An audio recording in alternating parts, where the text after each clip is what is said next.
voudrais dire d'abord combien je suis content de revenir comme ça à l'ACB, là où je suis, là pour interroger mon ami Metref. Et en même temps, ça me fait une grande émotion, parce que la dernière fois que je suis passé là, c'était pour rendre hommage à notre ami Malek Aldoula, disparu. Et c'est vrai que chaque fois que je viens ici à l'ACB, j'ai toujours l'impression qu'il va encore franchir la porte, puisqu'il était devenu un familier du lieu. Et puis je ne sais pas si c'est l'âge ou autre chose, et je pense toujours comme ça à ceux qui nous quittent au fur et à mesure. Tous les jours, c'est encore un encore. Là, j'ai appris hier le décès de notre ami, en tout cas qui a été une bonne amie à moi, qui est Fatima Mernissi, voilà, qui est décédée hier à Rabat. Voilà, et puis il y en a d'autres comme ça qui viennent, qui partent, qui nous quittent, et on pense toujours à eux. Voilà. J'attendais juste un instant précis de l'évoquer, rire. Hein? Par ceci, c'est qu'il y a effectivement entre Areski Metref et quelqu'un qui a été un grand poète et qui nous a quittés, Missaour Boulanoir, qu'on appelait le Khir, il y a évidemment un lieu de naissance, Solomsden, où l'un est né en 1932, je crois, et l'autre en 1952, le tout jeune qui est à côté de moi. Bien, voilà, et puis je crois que c'est bien comme ça qu'on évoque ceux qui nous quittent, comme ça, depuis longtemps. Nous sommes donc réunis autour d'un livre, La traversée du somnambule, d'Areski Metref, et qui est sous-titré Chronique du Mont-Tirvré, et qui de plus est préfacé par l'écrivain Bolem Sansal.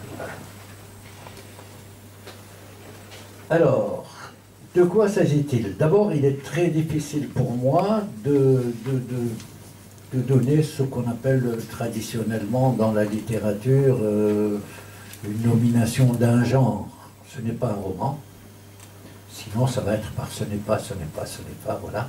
Ce sont des chroniques, c'est-à-dire 27 chroniques qui ont paru pour la plupart dans la presse, puisque Areski Metref tient tous les dimanches, je crois que c'est le dimanche, c'est ça? Oui, voilà. Une chronique dans le Soir d'Algérie qu'il avait appelé ici comme ailleurs, je ne sais pas quoi, c'est ça, c'est ici. Ici mieux que là-bas. Voilà. Là-bas, voilà. Et dans le cadre de cette chronique, il avait introduit comme ça toute une série qu'il avait appelée Le Mont-Tirvré, c'est-à-dire une série à partir de quoi il est intervenu sur les... Il est intervenu sur un certain nombre de faits, un certain nombre de livres, un certain nombre d'écrivains, etc., qui l'ont touché et qu'il a lui-même rencontré, soit lu, soit rencontré, etc. Et ça donne donc 27 chroniques pour dire en quelque sorte sa passion à lui de la littérature, c'est-à-dire à la fois les clins d'œil à un endroit d'écrivain qu'il a beaucoup aimé. Parfois, ça prend la figure d'un certain nombre d'anecdotes, dont certaines sont tout à fait croustillantes. Vous savez que la littérature, c'est comme la vie, c'est fait aussi, évidemment, de ces anecdotes. D'autres tiennent à des réflexions sur des livres qui l'ont marqué particulièrement, ou sur des portraits comme ça d'écrivains qui ont été assez singuliers dans... le rapport qu'il a entretenu ensuite avec les livres, avec la littérature, etc.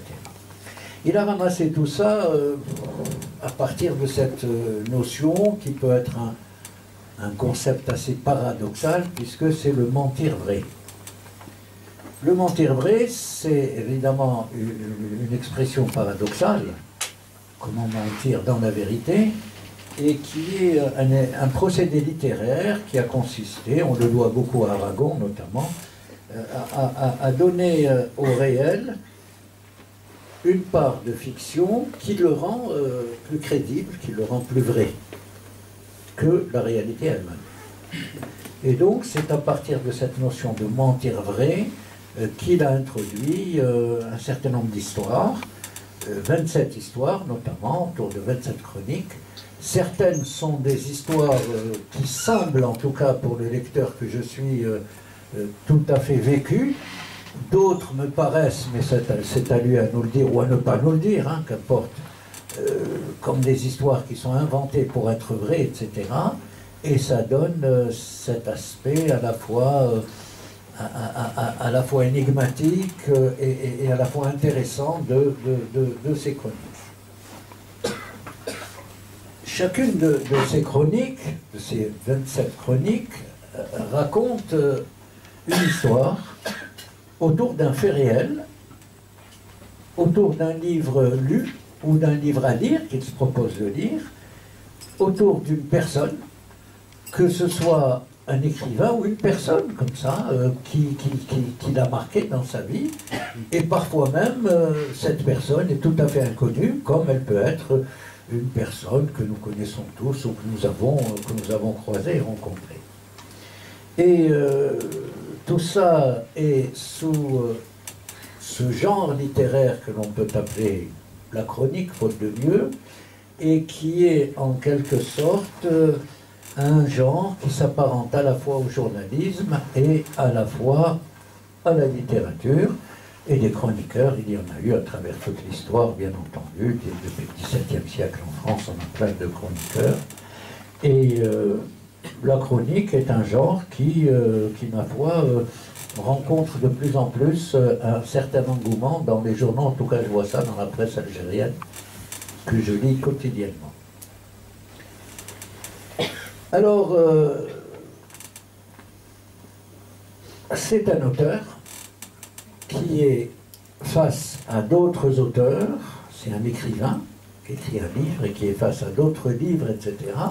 Et c'est ce rapport-là, je crois, qui donne tout l'intérêt à l'ouvrage de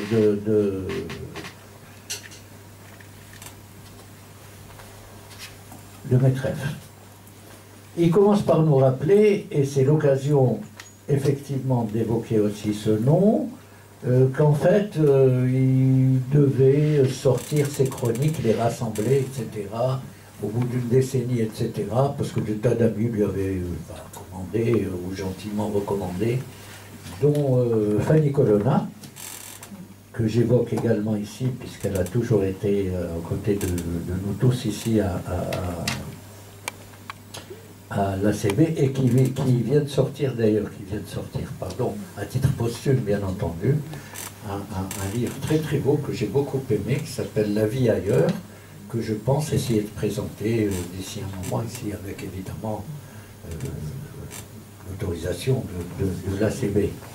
Et Fanny Colonna, elle a prié un jour, comme ça, en discutant, d'en faire un ouvrage, parce qu'effectivement, le problème des chroniques est que lorsque les chroniques paraissent comme ça, chaque semaine, on les oublie tout de suite la semaine prochaine, tandis que lorsque les chroniques sont mises l'une après l'autre, avec l'autre, etc., l'ensemble fait sens. Donc c'est ce sens-là que Aristide Maître a voulu, je crois, nous restituer. Alors je vais commencer, non pas à les suivre une parmi une, mais peut-être à essayer d'interroger Areski à partir d'un certain nombre de... Voilà, d'abord il ouvre par Rainer Maria Rilke, vous connaissez tous évidemment, L'être un jeune poète, etc.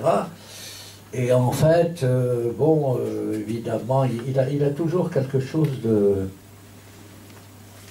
Il a toujours quelque chose de la modestie dans les propos, et qui est cette modestie par laquelle l'auteur dit toujours, l'auteur Areski Maître dit toujours, mais excusez-moi d'évoquer celui-là, mais enfin je ne peux pas évoquer évidemment Rainer Maria Rilke, rien ne m'autorise, rien ne me légitime, et pourtant c'est dans Rainer Maria Rilke qu'il puise ce texte que vous connaissez tous, La lettre à un jeune poète, etc., dans lequel il va expliquer lui-même pourquoi il écrit, comment il a été conduit à écrire. Et c'est, je crois, assez intéressant à suivre, parce que les chemins de l'écriture, bon, mais à un moment c'était une ancienne, je me souviens même, j'étais un peu plus jeune, il y avait un grand truc de libération qui s'adressait à des tas d'écrivains. Pourquoi écrivez-vous? Je ne sais pas s'il y a une réponse à cette question, mais enfin, chacun a la sienne, et il nous livre la sienne, qui est à la fois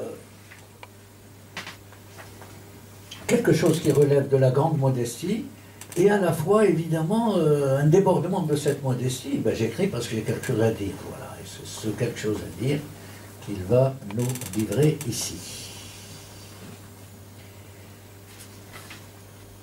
Dans ce qu'il écrit et dans ce qu'il raconte, il y a toujours quelque chose qui paraît être de l'ordre de l'anecdote, mais qui en fait relève un peu comme les épices relèvent comme ça un plat, mais qui relève comme ça le texte.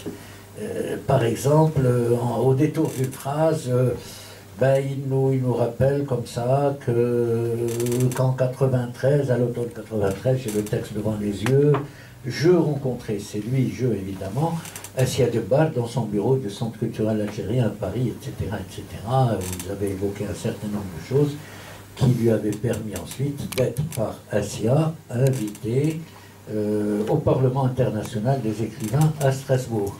Et on a comme ça des tas de personnes. Évidemment, j'évoque Assia parce qu'elle est là comme ça, mais en même temps, c'est un clin d'œil amical à quelqu'un qui, je sais, a été aimé par beaucoup d'entre vous. Et à la fois, c'est une espèce de connivence avec des écrivains, soit plus âgés, soit plus consacrés, mais sans jamais que ce soit ce procédé que j'aborde pour ma part et qui consiste à s'accrocher au burnous d'un grand écrivain pour être écrivain lui-même. D'ailleurs, je dois dire en passant que, par exemple, la préface de Boualem Sansal, quand Areski m'avait dit qu'il y a Boualem Sansal qui le préfaçait, je lui ai dit, parce que bon, on est assez amis pour se dire ces choses-là, que ça ne me paraissait pas une bonne chose de demander la préface à quelqu'un qui est un écrivain aujourd'hui reconnu, enfin je veux dire dans la presse, dans les médias, etc. Et bon, comme ça, parce que ça arrive de demander à un préfacier qui va cautionner quelque part, etc. Et j'avoue que quand je l'ai lu, la préface de Boualem Sansal, j'ai changé d'avis. Franchement, j'ai changé d'avis parce que Sansal fait une préface au cours de laquelle il est bien modeste et très modeste.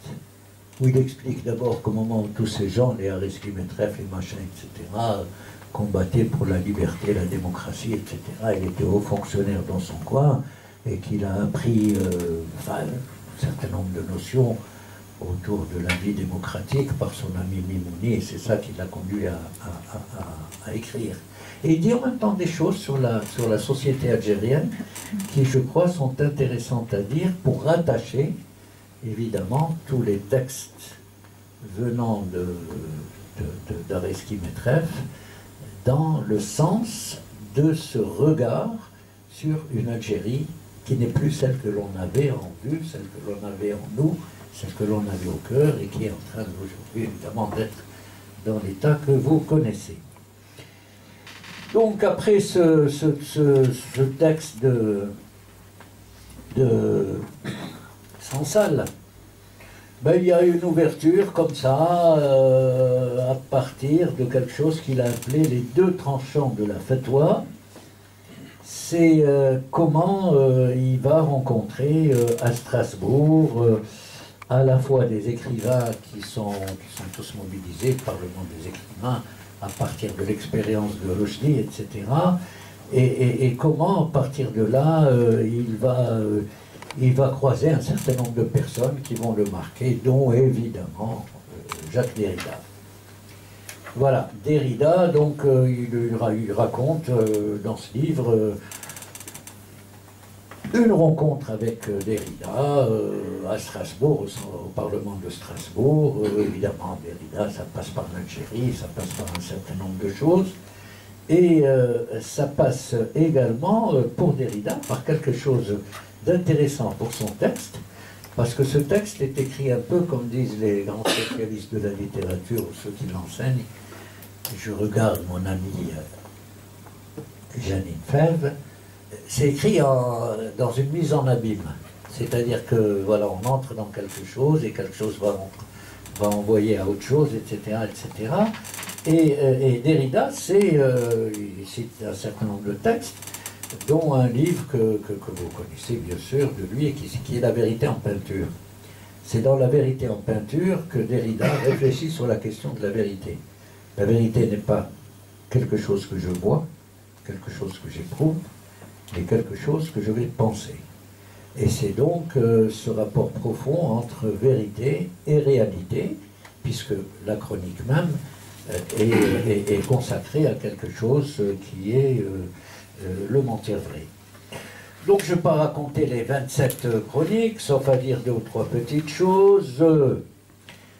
C'est assez étonnant, c'est assez extraordinaire. Je trouve que c'est une belle vie comme ça, que d'avoir dans sa vie rencontré Naguib Mahfouz, d'avoir rencontré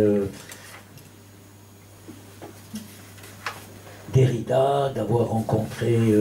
c'est toute une suite de noms comme ça qui font littérature. Voilà, Gabriel Garcia Marquez, et d'avoir raconté 2 ou 3 petites expériences que nous eûmes ensemble. Faut du hasard comme ça, des anecdotes. On s'est trouvé dans un bistrot, il le raconte, en face de l'Odéon, et puis on prenait un pot, et puis tout à coup quelqu'un est venu comme ça sur une moto, il s'est mis à côté, et puis il s'est mis à prendre des notes, j'étais à côté, bon, je crois que j'ai dû boire un verre pour me permettre de lui dire ça. Vous avez une belle écriture, il avait une belle écriture, c'était évidemment quelqu'un que l'on cite.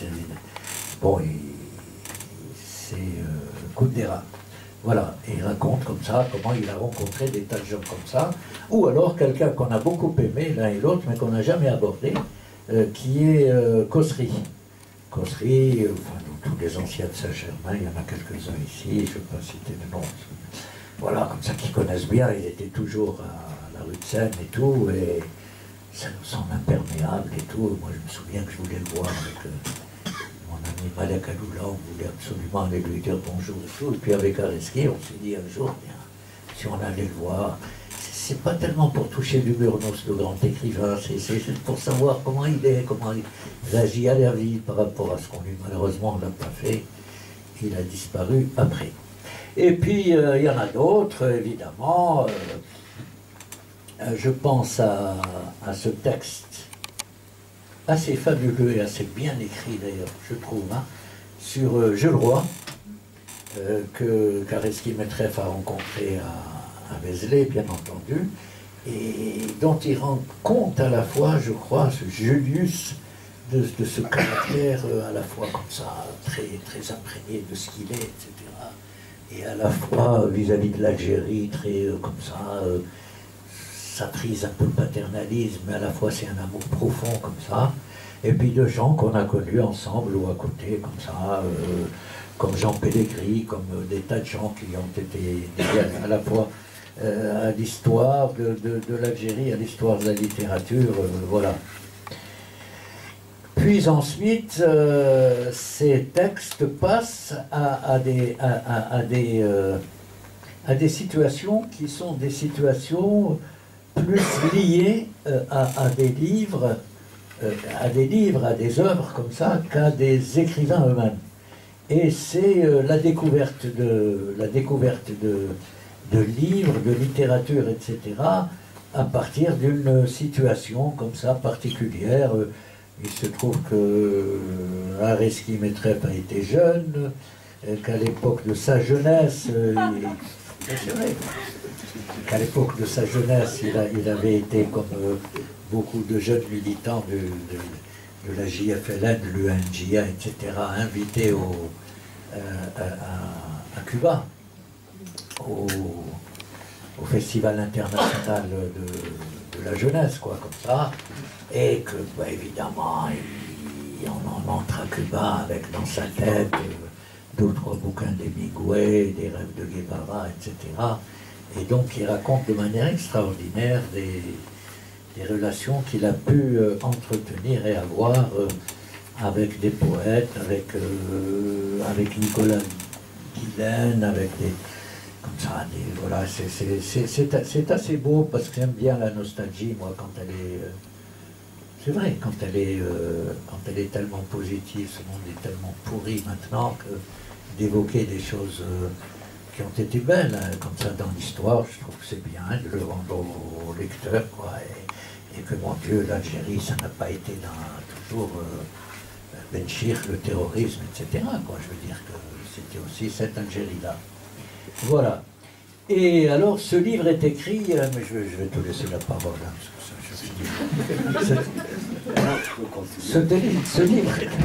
ce livre est intéressant, et donc on va dire deux ou trois choses sur le titre, parce qu'il est écrit par un somnambule. C'est intéressant que quelqu'un écrive sur l'insomnie. Moi j'aime bien. Il se trouve malheureusement que je suis comme un gamin, dès que je tombe, je dors. Mais on me raconte toujours les histoires d'insomnie. Ça me paraît toujours à la fois étrange, à la fois poignant et à la fois très sympathique. C'est sympathique de ne pas pouvoir dormir, parce que sans doute on fait des tas de choses. Et alors il nous parle, il y a 2 pages ou 3 comme ça sur l'insomnie. Moi, si j'avais à les retirer, je les retirerais juste pour en faire un texte. C'est extraordinaire l'insomnie, il n'arrive pas à dormir. Il n'arrive pas à dormir. Et alors qu'est-ce qu'il va faire à ce moment-là? Voilà, comme ça. Et c'est ça qui donne le titre à cet ouvrage, quoi, la traversée de l'insomnie, enfin du somnambule, parce que là il s'agit de somnambulisme. Et avec une curiosité, c'est qu'un des textes, je crois que c'est à la page 92, oui, 92, un des textes de ces 27 chroniques s'appelle La traversée somnambule. Alors que le titre qu'il va donner à son ouvrage, c'est La traversée du somnambule. Et donc, comme je ne crois pas que ce soit une erreur topographique, etc. Et alors, explique-nous, dis-nous, qu'est-ce que c'est ce titre, qu'est-ce que c'est que la traversée du somnambule, parce qu'on peut le lire de plusieurs manières. C'est le somnambule qui traverse, c'est traverser ça.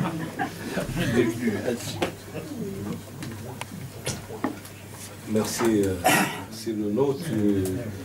Tu as réglé pour moi un problème que paraissait insoluble. J'ai commencé par ça d'ailleurs. J'étais au salon du livre d'Alger à côté de Blaïd Abban, et qui a écrit un très beau livre sur Abban Hamdan. On était côte à côte. Bon, lui, les gens venaient vers lui, sachant très bien qu'il a écrit un livre sur Abban. Mais moi, on me demandait, il parle de quoi ton livre?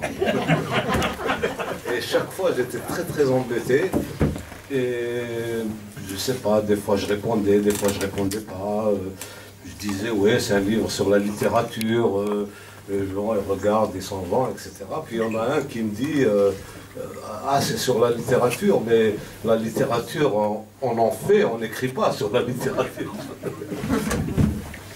Et donc là, ça m'a ouvert une perspective pour en parler, en tout cas, pour parler de ce livre. C'est effectivement ce que j'ai essayé de faire, c'est cette recommandation de Roland Barthes qui disait, qui recommandait de faire de la littérature dans l'acte d'en parler. Donc c'est un peu ce que j'ai essayé de faire. Et pourquoi ce titre? Parce que... Ça va? Ouais. Pourquoi ce titre? Parce qu'à un moment donné, il fallait donner un titre à l'ensemble, et ce titre de Traversée du somnambule m'a paru celui qui résumait le mieux ces textes.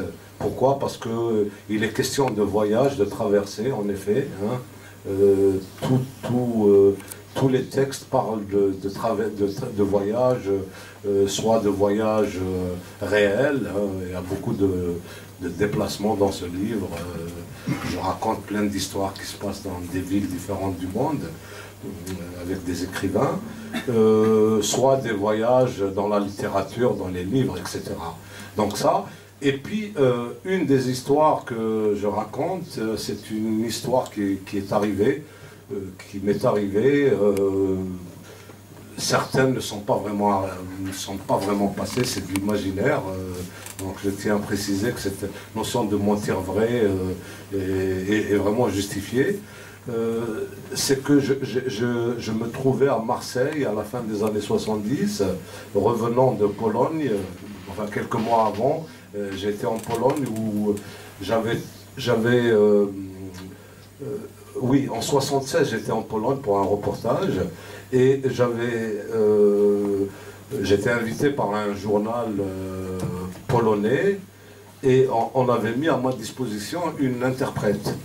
Il se trouve que cette interprète était une jeune étudiante en français qui a été désignée vraiment pour dépanner, parce que c'était l'interprète officiel, n'a pas pu se présenter, je sais pas, il y avait une histoire comme ça, qui a fait que c'est cette fille-là, qui n'était pas une professionnelle de l'interprétariat, qui est venue, et en discutant comme ça, on a fait connaissance, et elle faisait une thèse sur Boris Vian. Ce qui était un peu particulier, elle faisait une thèse de doctorat en littérature française à Varsovie sur Boris Vian, et puis elle m'avait dit qu'elle malheureusement elle n'arrivait pas à accéder à tous les livres de Boris Vian. Donc je l'avais bien en tête. Et puis un jour, pour la petite histoire, et je la raconte aussi, elle m'avait dit un soir, il n'y avait rien dans le programme, parce que vous savez, quand vous êtes invité comme ça, vous avez un programme de 8 heures jusqu'à même le dîner prévu, etc. Avec qui, etc. Et un soir, elle me dit, si vous n'avez rien à faire, je peux vous emmener chez moi, parce que je reçois des amis étudiants pour parler de la situation politique. Et j'ai dit oui, pourquoi pas, etc. Puis elle m'a dit, ah non, non, vous êtes un invité officiel, donc je ne vous invite pas. Et j'avais compris par la suite que c'était les premières réunions de Solidarność. C'est-à-dire c'était vraiment le début de la... Donc tout ça pour dire que une année après, je me trouvais à Marseille, je devais prendre le bateau pour rentrer à Alger. Et puis j'avais du temps à perdre, je me baladais un peu dans Marseille, et puis à un moment donné, j'avais une heure ou deux à tirer comme ça, j'avais trouvé un bouquiniste qui avait toutes les œuvres de Boris Vian. Il vendait les œuvres comme ça, quelqu'un venait de les lui déposer, je les ai évidemment achetées pour elle, en pensant les envoyer en Pologne, ce que j'ai fait par la suite, en pensant à cette fille.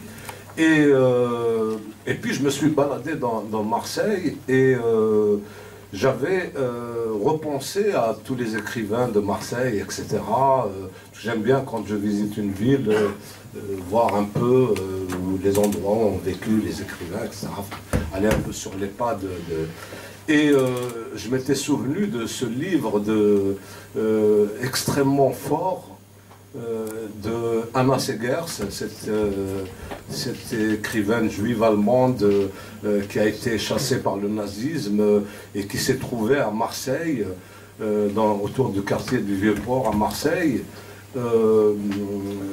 parce que il y avait des passeurs qui emmenaient les exilés allemands aux États-Unis. Donc il y avait toute une vie des exilés allemands dans le Vieux-Port de Marseille, des négociations, etc. Et elle a écrit un livre qui s'appelle Transit, qui est un très très beau livre que j'ai lu sur place, in situ. Et ce livre où elle raconte tout simplement cette histoire-là, hein. Elle raconte comment elle s'est trouvée là-bas, à Marseille, en espérant partir aux États-Unis, etc. Le quotidien de tous ces gens-là. Et ce livre est tellement fort qu'un grand écrivain allemand, Henrik Boll, avait dit de ce roman que c'était le plus beau roman de la littérature allemande et que c'est un livre de somnambule. C'est un livre de somnambule, c'est-à-dire que c'est un livre de quelqu'un qui avance sans hésiter. c'est pour ça que c'est à partir de là que j'ai voulu appeler ce livre La traversée du somnambule. C'est à partir de cette histoire de traversée. Donc, et pourquoi j'ai retiré? Parce que ce texte-là, que j'ai appelé La traversée somnambule, je ne l'avais pas encore individualisé.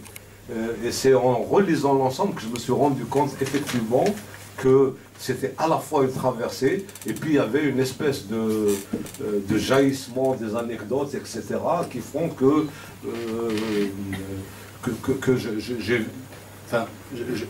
ça ressemblait à la marche d'un somnambule.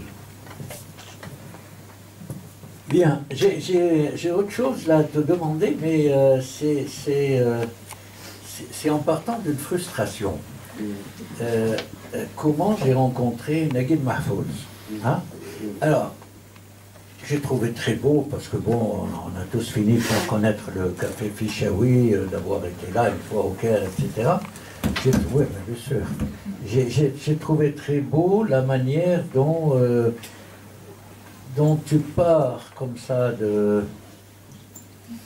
l'immeuble Yacoubien, c'est-à-dire pour arriver jusqu'à Naguib Mahfouz, et comment, à travers le Caire, tu as été conduit à essayer de rencontrer Naguib Mahfouz, etc. Et j'aime bien les péripéties, etc. Pour rencontrer quelqu'un comme c'est difficile, etc. Et lui était très difficile à voir, je crois qu'il refusait les gens et tout. Mais alors tu racontes tout ça, les réunions d'urgence, les batailles, le conseiller culturel de l'ambassade de je ne sais quoi, etc., etc.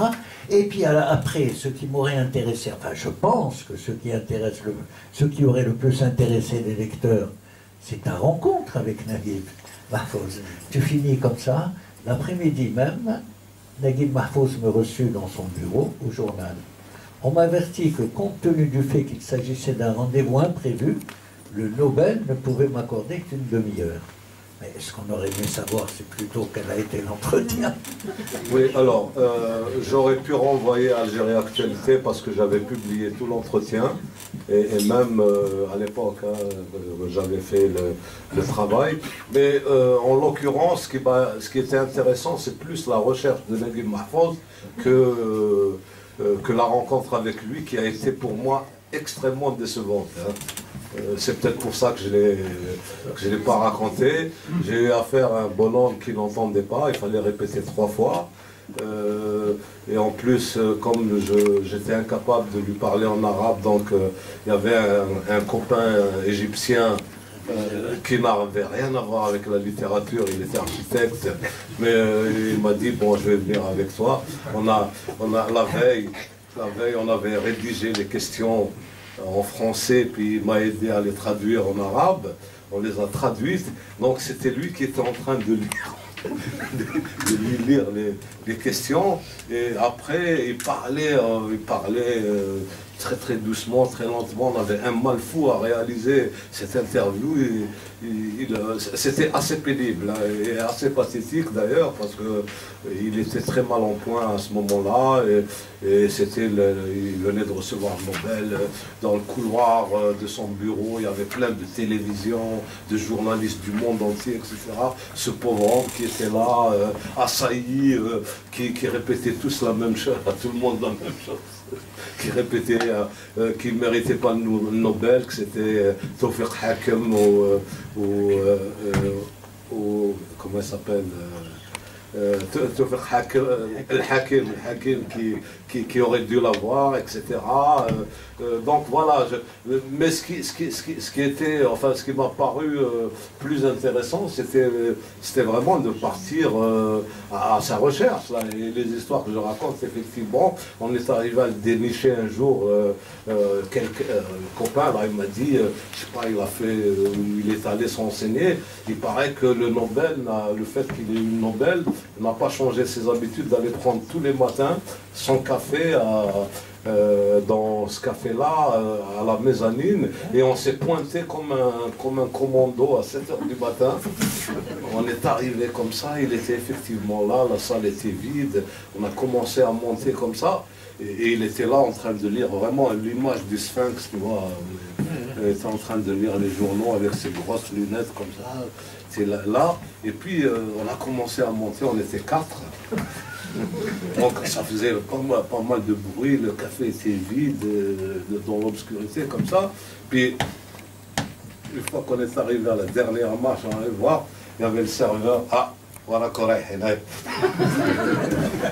Et manque de peau pour lui, Naguib Mahfouz nous a vus. Alors qu'est-ce que vous voulez? Je lui dis voilà, je suis journaliste algérien, j'arrive pas à avoir... tu dois parler en kabyle, j'espère.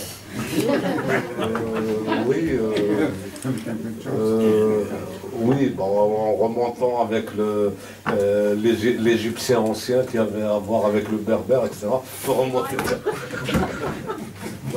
très loin là-dessus, parce que je rappelle quand même que Naguib Mahfouz, avant de se mettre à écrire des romans contemporains sur il a écrit sur l'Égypte ancienne. Il a écrit sur l'Égypte ancienne. Il a écrit d'abord sur...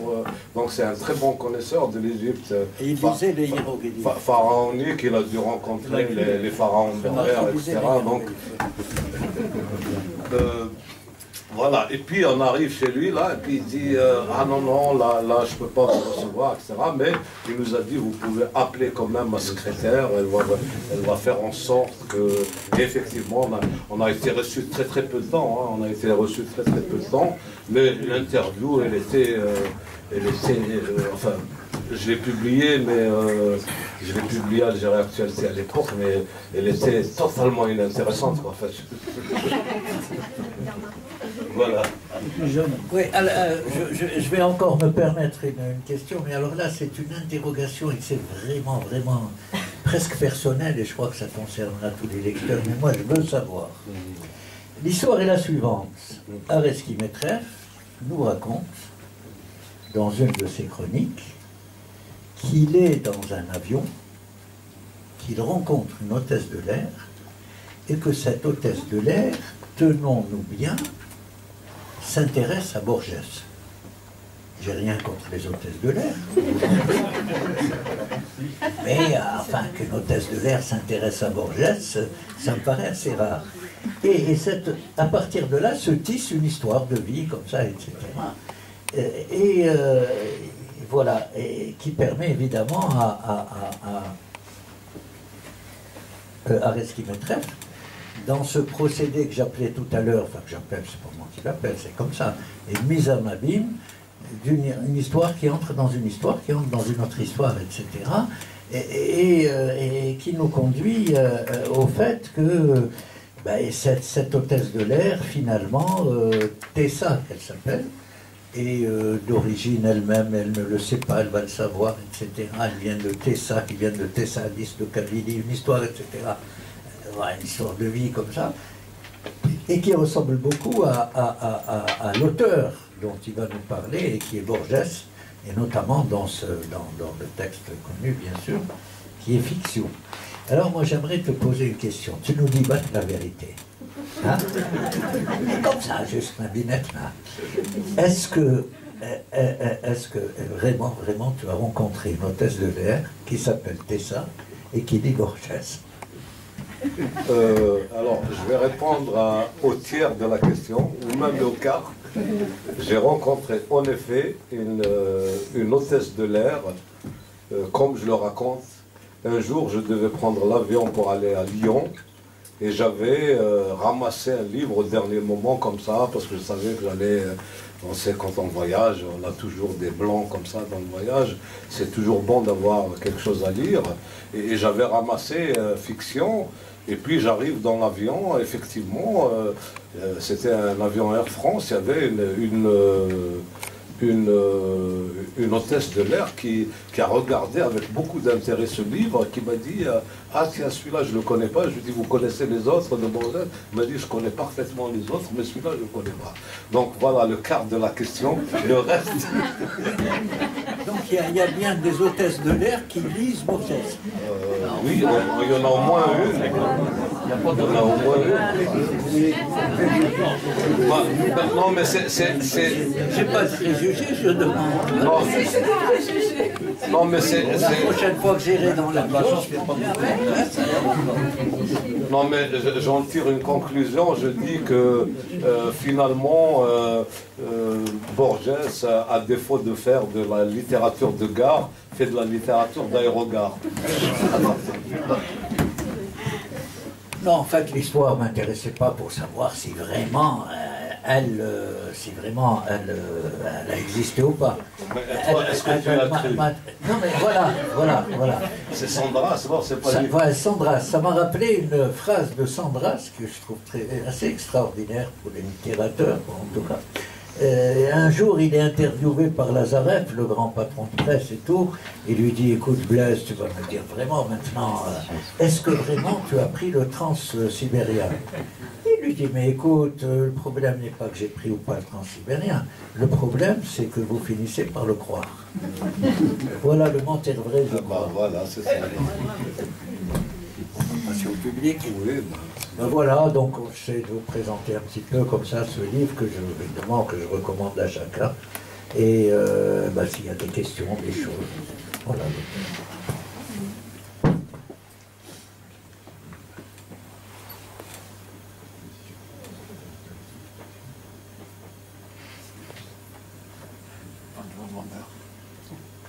Pas de volontaire.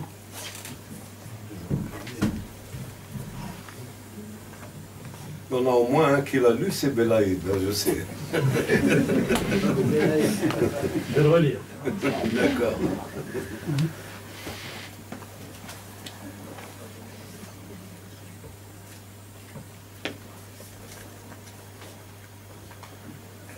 Ben, visiblement,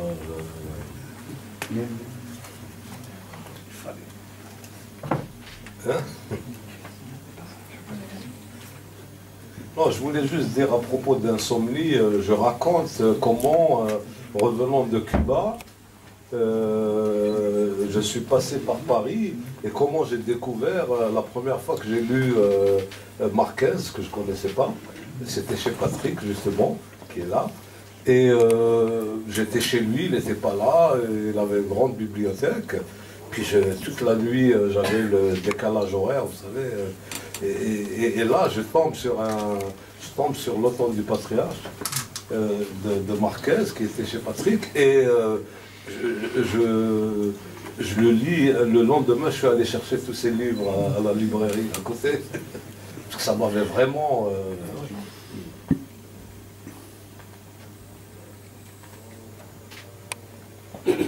Pas de questions, de trucs, là non. Évidemment, comme on n'a pas lu le livre, je comprends. Hein? C'est en haut qui va te poser une question. D'accord. Non, juste une petite chose pour terminer, là, comme ça. Soit on a aujourd'hui de plus en plus, je trouve que ça vient bien, pourquoi pas, quoi. Certains sont plus insipides que d'autres, ce qu'on appelle des autobiographies, de plus en plus. Je ne parle même pas de quelque chose qui, pour moi, me paraît pas être, en tout cas, ce que j'aime en tant que lecteur, en tant que lecteur, ce qu'on appelle l'autofiction, etc. Voilà, comme ça, que Ango, elle couche avec X ou Y, ça n'a pas d'intérêt pour moi, parce que c'est pas intéressant, parce que ça aurait pu être, hein, comme ça. Mais on a de plus en plus des autobiographies, etc. Et moi, ce que j'ai aimé dans le bouquin d'Arezki Meshev, c'est comment rendre compte de quelque chose, de l'autobiographie, mais à partir de livres et à partir d'écrivains. Il n'a pas besoin de dire oui, il va dire je, etc. dans des situations, mais ça passe par les autres. Comment on peut parler de soi à travers les autres. Et ça, j'ai trouvé ça très bien. Ouais, je vais poser une question. Oui, Ouais, j'ai une grosse fois pour plus sans aussi. Moi, Évidemment, je pense que j'ai... Pardon, excusez-moi. Il est ouvert, il est ouvert. C'est ouvert. Je pense que j'ai déjà lu toutes les chroniques. Je suis un lecteur du soir d'Algérie grâce à vous. Enfin, je suis tombé par hasard. Donc je lis chaque dimanche les chroniques avec plaisir, évidemment. Donc, il y avait un passage sur un livre qui a été écrit par...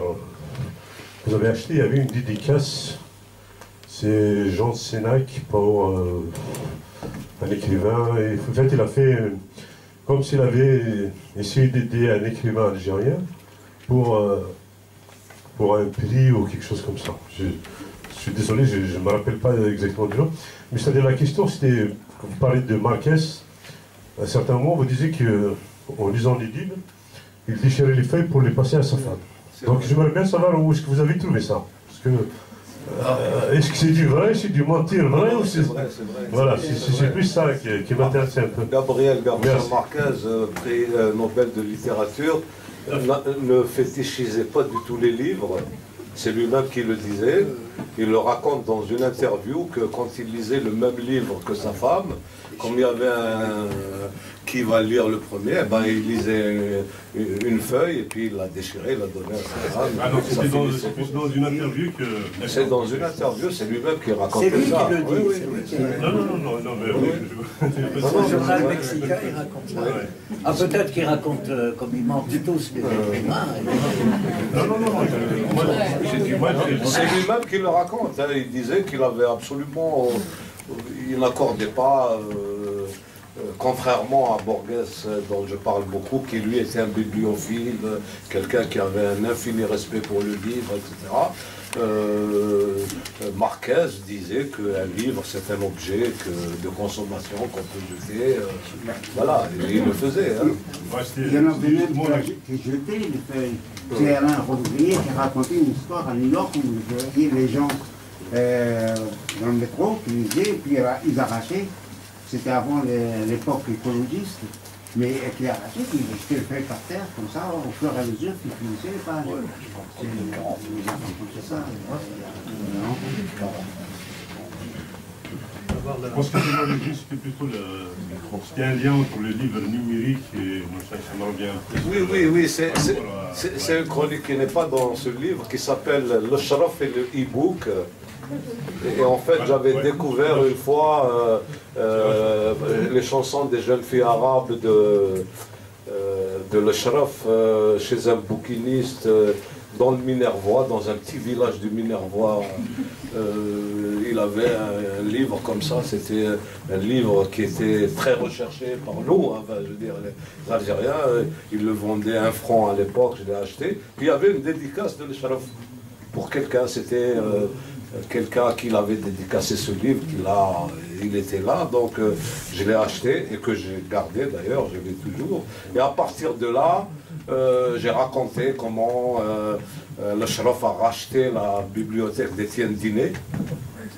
À partir de là, ça a permis de parler aussi de ce livre dont j'ai oublié le titre,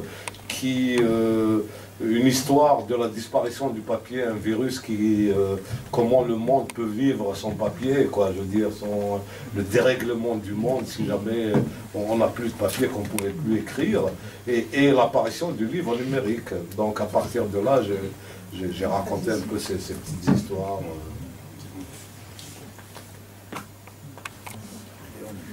Voilà. Oui, il y a madame, oui. Il y a madame et monsieur. Oui, donc Arski avait pris l'habitude de nous envoyer ses chroniques. Il y avait une liste, et donc moi je lisais régulièrement ces chroniques. Au début, bien entendu, je voyais si le thème était intéressant, et puis j'allais jusqu'au bout. Après, j'ai compris une chose qui m'a vraiment frappé, c'est qu'Arski, c'est un mordu, c'est un fou de littérature. Et c'est comme ça qu'en parlant avec l'éditeur, notre éditeur commun, en évoquant un petit peu les choses, la manière dont se sont déroulées les choses pour faire éditer ce livre-là, je dis mais heureusement que tu l'as édité parce que c'est des chroniques littéraires, c'est du solide. Voilà. Alors la personne qui t'a dit aussi là, Maintenant, il faut plus que tu arrêtes de parler de littérature, il faut que tu en fasses, et bien je te dis exactement la même chose, sachant que de toutes les façons, tu as déjà fait des fictions, mais maintenant il faut y aller, parce que tu as vraiment tu as la folie de la littérature. Mais d'abord, je suis désolé d'avoir à te le dire, mais je ne crois pas être un fou de littérature, hein, au sens, comment dire... mais écoute, tu ne fais que ça, tu ne parles que de livres, que d'auteurs, que de... Oui, non, mais je... C'est pas être fou de littérature, tu parles de Kundera, tu parles de Khosrow, qui c'est qui... Il faut être littérature. Non, il faut juste... Surtout Khosrow, en plus. Non, mais je ne me considère pas comme un fou de littérature, ou alors c'est une folie très très raisonnable. Non, disons que il y a quelque chose qui m'a toujours préoccupé, intéressé, interrogé, c'est comment on devient écrivain. Et je ne le sais pas encore. Écoute, si tu ne sais pas, ça c'est une réponse sexuelle. Que tu dois connaître, tu vois. Oui, j'ai lu, moi j'en parle. Voilà. Oui, j'en parle. Je parle de Naipaul, justement, que j'ai entreaperçu. Je parle de Naipaul, de comment devenir écrivain. Non, mais c'est-à-dire comment on va transformer quelque chose qu'on ressent, qu'on voit, qu'on lit, ou le mixage de tout ça, en quelque chose, en une parole autre. Voilà, ça m'a toujours, ce processus de création qui est très mystérieux, qui est différent d'une personne à une autre, etc. Et je commence par ça d'ailleurs, puisque Rilke répond à ça. C'est un jeune poète qui lui demande des conseils. Il lui dit comment on devient poète, comment on écrit, etc. Il lui dit, il n'y a qu'une seule réponse, immerge-toi dans toi-même. Voilà, il lui dit, immerge-toi dans toi-même, c'est le seul moyen de savoir si tu as quelque chose à dire ou pas. Donc, voilà, c'est ce processus qui m'interroge, mais je ne me lève pas le matin en me disant, voilà, mais comme je lis beaucoup, par plaisir, mais aussi par nécessité professionnelle, je suis amené à lire énormément de livres, de journaux, etc. Donc ces questions de l'écriture me préoccupent à la fois professionnellement, mais personnellement aussi. Quant à la littérature, j'ai répondu que je fais ce que recommandait Barthes, c'est-à-dire que j'essaye de faire de la littérature dans l'acte d'en parler. C'est-à-dire, pour moi, ça ne se découple pas, quoi. Je veux dire, dans l'acte même d'en parler, quand je raconte une histoire avec une hôtesse de l'air qui lit Borges, je te mène en bateau. Oui, mais tu ne vas pas nous raconter que l'idée de faire une grande fiction ne t'a pas un jour effleuré. Mais faire une fiction, d'abord, enfin, à mon avis, on ne fait jamais vraiment de fiction. Oui, parce que on parle toujours de soi. Mais oui, bien sûr. Ça va sûrement venir un jour, mais pour le moment, je suis encore dans la friction avec les fictions des autres. Voilà. Oui.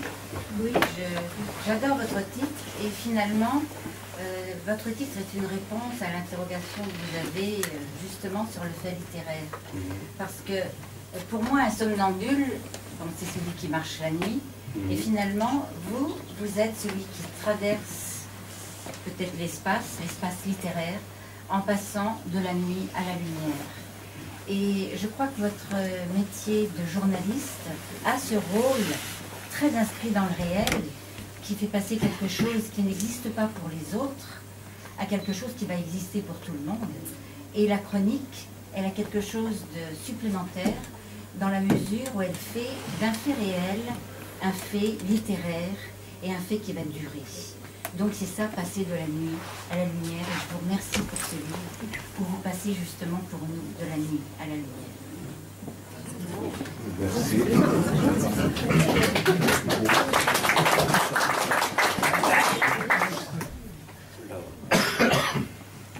Bon, Merci beaucoup. Oui, on va finir sur cette belle parole et puis on va prendre un pot là chez Beden. Tu voulais dire quelque chose? Non, c'est lui qui doit dire. Ouais, mais c'est toi qui dois continuer. Bah, c'est toi là. Oui, c'est à toi de finir. Ben, nous sommes tous invités par l'ACB au premier étage, là, à boire un verre, la convivialité, à terminer les discussions, etc. Et pour ceux que ça intéresse, évidemment, à signer le livre, l'écrivain est là à votre disposition. Et moi, je vous remercie beaucoup de votre attention, de votre présence. Voilà.